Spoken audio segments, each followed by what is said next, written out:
2025 की पहली प्रेस वार्ता में आपका स्वागत है। आप सबको नए साल की शुभकामनाएं। साल 2024 भारतीय जनता पार्टी के लिए विशेष साल रहा, क्योंकि जम्मू कश्मीर यूनियन टेरिटरी में इलेक्शन साल 2024 में ही हुए और 2024 में जिस तरह से लोगों ने भारतीय जनता पार्टी का साथ दिया और इतनी बड़ी मात्रा में भारतीय जनता पार्टी के नेतागण लेजिस्लेटिव असेंबली यूनियन टेरिटरी में जीत के आए। खासकर जम्मू संभाग की बात करें तो जम्मू संभाग में हमने तकरीबन जो है वो क्लीन स्वीप किया भारतीय जनता पार्टी ने, और कश्मीर संभाग में भी हमारी वोटों की संख्या जो है वो काफी ज्यादा बढ़ी है, अगर आप उसको पिछले चुनावों के साथ जोड़ के देखें तो 2024 का साल भारतीय जनता पार्टी शुक्रिया अदा करती है जम्मू कश्मीर के लोगों का कि आप भारतीय जनता पार्टी के साथ, भारतीय जनता पार्टी की सोच के साथ जुड़े रहे और जो प्रॉमिसेस करके हम जनता को आए थे, जो हमारे इलेक्शन मैनिफेस्टो में प्रोग्राम में प्रॉमिसेस थे, गवर्नमेंट भारतीय जनता पार्टी की न भी हो तब भी भारतीय जनता पार्टी इस चीज के लिए लोगों को आश्वस्त करना चाहती है कि जो हमारा मैनिफेस्टो था वही हमारा मूल मंत्र है और भारतीय जनता पार्टी उसी के ऊपर काम करती रहेगी। इसी कालखंड में जो government Jammu Kashmir union territory में बनी नेशनल कॉन्फ्रेंस की, उसके बारे में हम कहना चाहते हैं कि उमर अब्दुल्ला साहब की गवर्नमेंट एक विजनलेस गवर्नमेंट है, जिसके पास विजन नहीं है सरकार चलाने। जो मैनिफेस्टो में प्रोमिसेस नेशनल कॉन्फ्रेंस ने किए थे, उन किसी भी प्रॉमिस को पूरा करने के लिए नेशनल कॉन्फ्रेंस ने कोई कदम आगे नहीं बढ़ाया। 2 महीने से ज्यादा नेशनल कॉन्फ्रेंस की गवर्नमेंट को बने हुए हो गए। कोई लोगों की समस्याओं का हल की तरफ बात करने की भी नेशनल कॉन्फ्रेंस जरूरत नहीं समझती, चाहे वो बिजली का मुद्दा हो, पानी का मुद्दा हो, नौकरियों का मुद्दा हो, टूरिज्म का मुद्दा हो,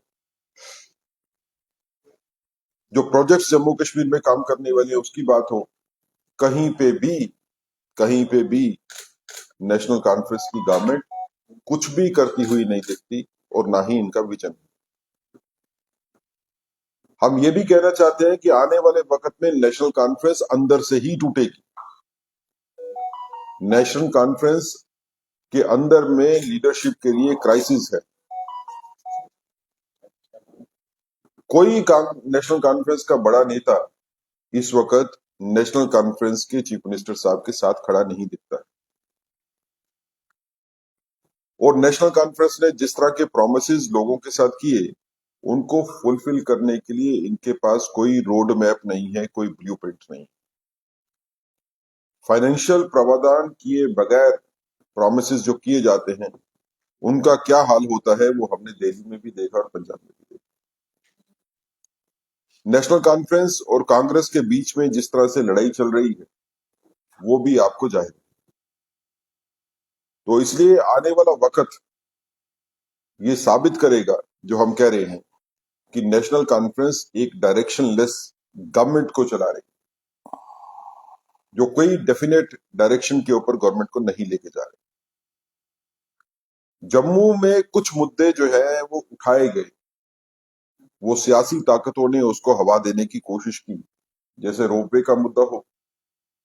रोपवे का मुद्दा भारतीय जनता पार्टी का सबसे पहले आप लोगों के माध्यम से हमने बात की और ये रखा कि हल तो बातचीत से ही होगा। जो संघर्ष कमेटी बनी है उसको गवर्नमेंट से बात करनी चाहिए, उनको श्राइन बोर्ड से बात करनी चाहिए और मिलजुल के बैठेंगे तो हल निकलेगा ही। और वही हुआ, जब मिलजुल के बैठे तो मुद्दे का हल जो है वो निकल गया, जिसके लिए भारतीय जनता पार्टी अपने मेंबर पार्लियामेंट जुगल किशोर जी को, लेफ्टिनेंट गवर्नर साहब को, श्राइन बोर्ड को और संघर्ष कमेटी को भी साधुवाद देती है कि आप लोगों ने इस मसले का निपटारा अच्छी तरह से कर दिया और आगे से भी अगर कोई इस तरह का मुद्दा होगा तो आपसी बातचीत में ही खत्म होगा। लेकिन कांग्रेस हो या नेशनल कॉन्फ्रेंस हो, उन्होंने इस मुद्दे पे भी राजनीति करने की कोशिश की। हमने ये भी देखा कि डिप्टी चीफ मिनिस्टर साहब जब कटरा में जाती है तो किस तरह की सियासी बयानबाजी करते हैं, मुद्दों की सोल्यूशन की बात नहीं करते। भारतीय जनता पार्टी ही सिर्फ एक ऐसी पार्टी है जो लोगों के साथ खड़ी है और आगे भी लोगों के साथ खड़ी रही। 2025 के बारे में हमारा ये मानना है कि भारतीय जनता पार्टी लोगों के सामने एक नई सोच, एक नई विचारधारा जिसको लेके हम चले हैं, उसको लोगों के दिलों में बिठाएंगे और लोगों को ये बताएंगे कि भारतीय जनता पार्टी के साथ चलने में ही सबकी बेहतरी है, सबका विकास है। 2025 में होने वाले इलेक्शंस, चाहे वो लोकल बॉडीज के इलेक्शन होंगे या म्यूनिसिपैलिटीज के इलेक्शन होंगे, पंचायत के इलेक्शन होंगे, भारतीय जनता पार्टी उन सब में बढ़ चढ़ कर हिस्सा लेगी। और जिस तरह से हमको सफलता असेंबली इलेक्शन में जम्मू संभाग में मिली, हम जम्मू संभाग में सफलता के नए झंडे गाड़ते हुए कश्मीर में भी सफलता जो है अपने लिए अर्जित करेंगे। भारतीय जनता पार्टी लोगों के लिए काम करने के लिए सफलता जो है उन्हें, सत्ता का लालच भारतीय जनता पार्टी को नहीं है। हम सत्ता में थे तब भी लोगों के लिए काम किया, आज सत्ता में नहीं है तब भी लोगों के लिए काम करने के लिए अग्रसर है। नई नई चीजें जो है वो सोची जा रही है, नए कदम उठाए जा रहे हैं। अगर अब बात चली कि रेलवे डिवीजन जम्मू में नया बना, प्रधानमंत्री जी जम्मू से कश्मीर की रेलवे लाइन का इनाग्रेशन इसी महीने करने वाले हैं, तो उससे विकास के नए द्वार खुलेंगे जम्मू के लिए भी और कश्मीर के लिए भी। ज्यादा संख्या में टूरिस्ट यहाँ पे आएंगे और जम्मू के ट्रेडर्स को ज्यादा फैसिलिटी मिलेंगी। इसके लिए एक बड़ा महत्वपूर्ण कदम ये भी है कि जम्मू और पुंछ रजौरी को जोड़ने वाली रेल लाइन के ऊपर भी अब काम जो है वो तेजी से बढ़ेगा। तो जो जम्मू कश्मीर के इलाके हैं जो आज तक लोगों बाकी दुनिया से जम्मू कश्मीर, जम्मू से बात करें या बाकी देश की बात करें, उससे रेल लाइन के न होने से उस तरह से जुड़े हुए नहीं थे, अब उनको भी मौका मिलेगा कि वो देश के साथ बढ़कर आगे बढ़े। रेलवे लाइन जाने से इन नए इलाकों में नए शहर बसेंगे, नई इंडस्ट्री बसेगी और जो दूर दराज के लोग हैं जिनको कोई ज्यादा मौके नहीं थे जिंदगी अच्छी जीने के लिए, उनको अच्छी जिंदगी जीने के जो है वो मौके मिलेंगे। रेल लाइन जहां जहां से गुजरती है हमने देखा है कि वहां वहां नई नई बस्तियां भी बसती हैं, शहर भी बसते हैं और विकास भी होता है। इसी तरह कटरा दिल्ली जो रोड प्रोजेक्ट है उसको कंप्लीट करने के बाद आपस में कम्युनिकेशन में बड़ी आसानी हो जाएगी। किसी दूर दराज के इलाके से निकल के बड़े शहरों में पहुंचने में आसानी हो जाएगी। और इसी तरह जब इस तरह का सड़कों का जाल और रेलवे का जाल बढ़ेगा तो कीमतें भी कम होंगी। जब ट्रांसपोर्टेशन के चार्जेस कम होंगे तो कीमतें भी कम होंगी। भारतीय जनता पार्टी युवाओं के लिए खासकर चिंतित भी है और काम भी कर रही है।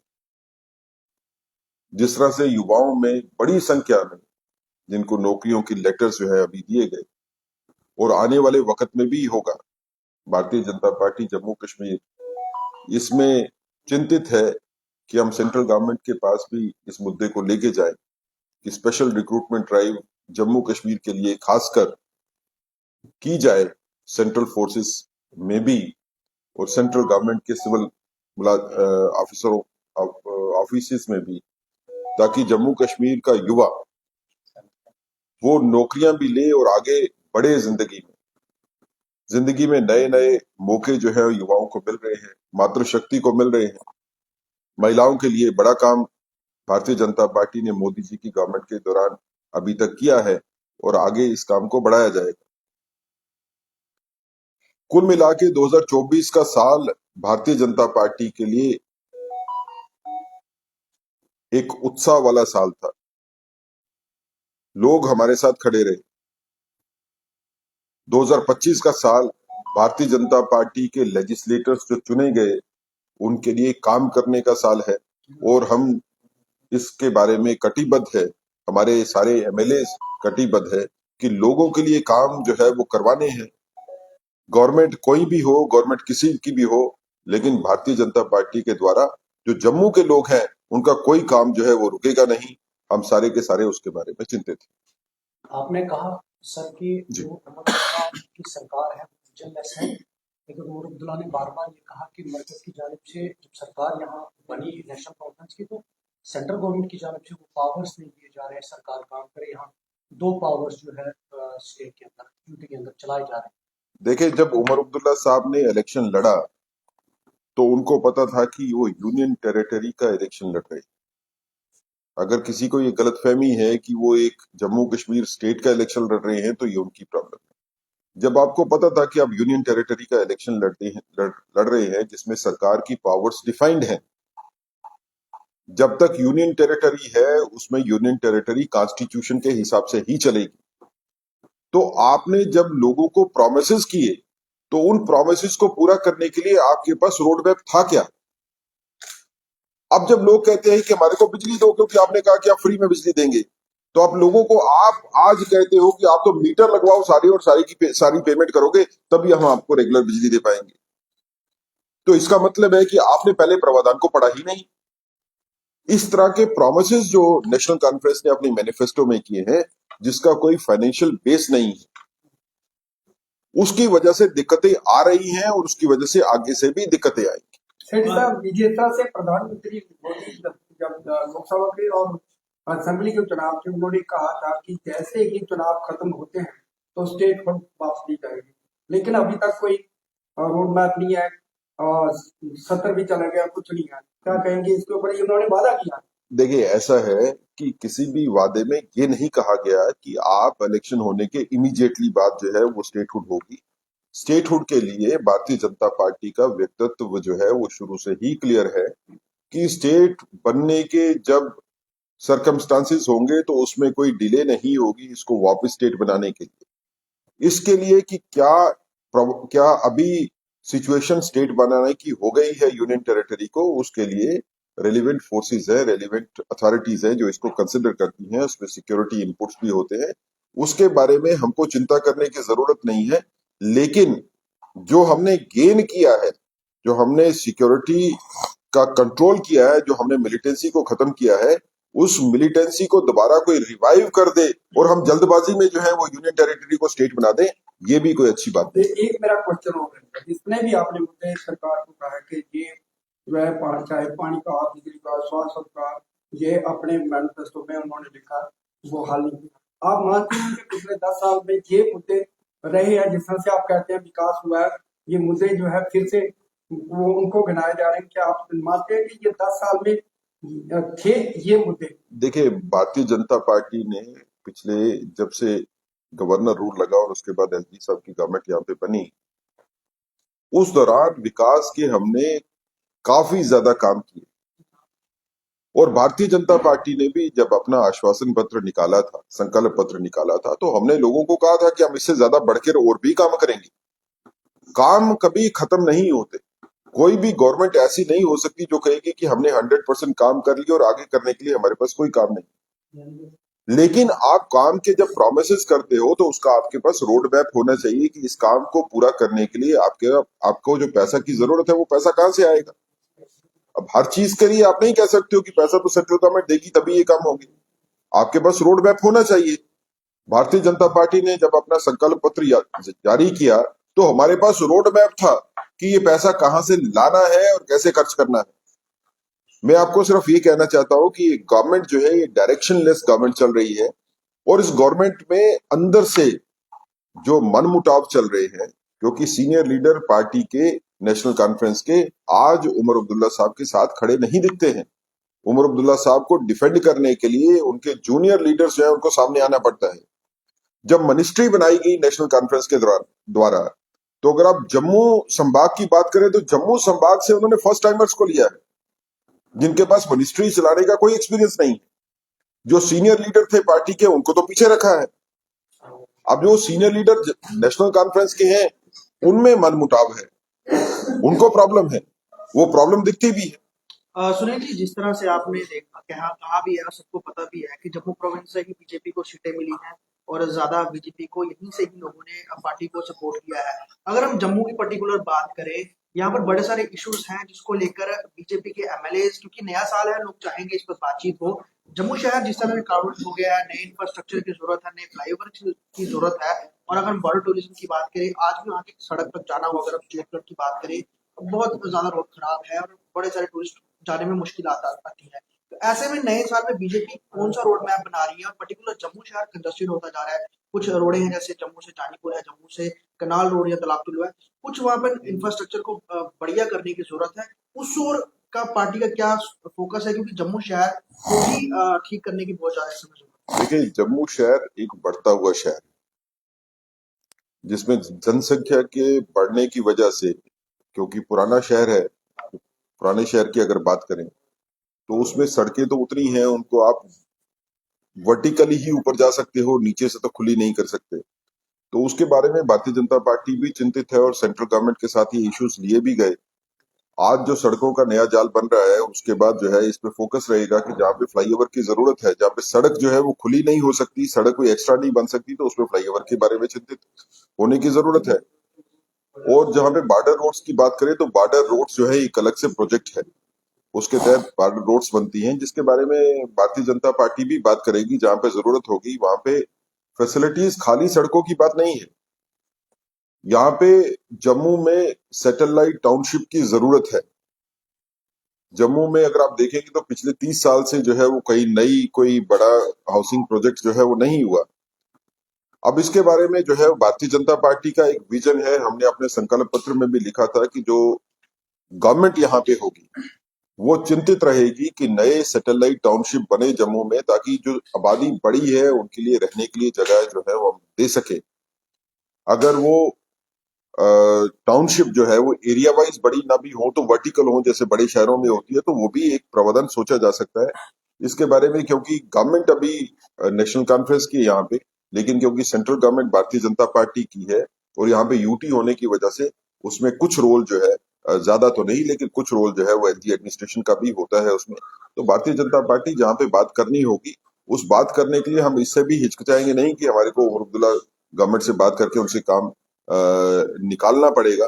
वो भारतीय जनता पार्टी उसके लिए भी अग्रसर है। सर, ट्रेन चलने जा रही है अब सीधा, जो सेंट्रल यानी दिल्ली से कश्मीर जाएगी। हमने जम्मू में बिजनेस क्लास से बात की, उन्होंने कहा बहुत नुकसान है, जो टूरिस्ट आएगा वो डायरेक्ट अब कटरा से सीधा श्रीनगर जाएगा। देखिए, क्या आप ऐसा कोई प्रोविजन है? जम्मू डिवीजन में बहुत सारी ऐसी टूरिस्ट डेस्टिनेशन है, पत्नीटॉप है, भद्रवाह है, जम्मू है, सुरिंसर है, या और कई इलाके हैं। क्या उनको इस कदर डेवलप किया जाएगा कि टूरिस्ट जो है आकर्षित हो जाए और वो आए यहाँ की तरफ, उसके बाद यहाँ से फिर वो कश्मीर? देखिए, आप डेवलपमेंट कभी रोक नहीं पाओगे। आप ये सोचो कि डेवलपमेंट आगे नहीं बढ़े और उसी से बिजनेस चलता रहे, जो इंफ्रास्ट्रक्चर प्रेजेंट है उससे तो होगा नहीं। डेवलपमेंट आगे बढ़ेगी, लेकिन हमारे को नए नए आयाम बनाने पड़ेंगे, नया इंफ्रास्ट्रक्चर बनाना पड़ेगा, ताकि टूरिस्ट जो है वो जम्मू में आए। जम्मू में टूरिस्ट आए जम्मू की वजह से, उससे फायदा होगा। जम्मू में टूरिस्ट जो है स्टॉप ओवर यूज करे कश्मीर जाने के लिए, उससे फायदा नहीं होगा। तो जम्मू में टूरिस्ट स्पॉट्स को डेवलप करने की जरूरत है। जो वैष्णो देवी का टूरिस्ट आता है वो एक बात है, लेकिन जब तक हम जम्मू में बड़े टूरिस्ट केंद्र नहीं बनाएंगे, टूरिस्ट अट्रैक्शन नहीं बनाएंगे, तब तक सोल्यूशन नहीं होगी।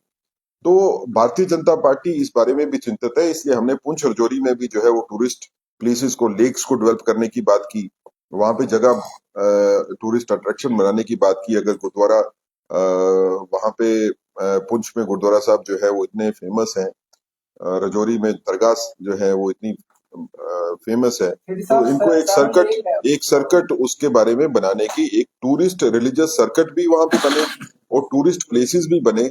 और खासकर ये जो रेल जो है जम्मू से पुंछ की तरफ जब जाएगी, तो एक नया मार्केट जो है वो भी खुलेगी जम्मू के बिजनेसमैन और ट्रेडर की। जी सर। 7 लेक दिया, उसके ऊपर कभी काम नहीं हुआ। हमने बहुत देखिए, सेवन लेक के बारे में तो भारतीय जनता पार्टी ने अपने संकल्प पत्र में कहा था कि इन 7 लेक्स को डेवलप करके हम इनको कनेक्ट करेंगे और एक कनेक्टेड टूरिज्म जो है इसमें बनाएंगे। Thank you.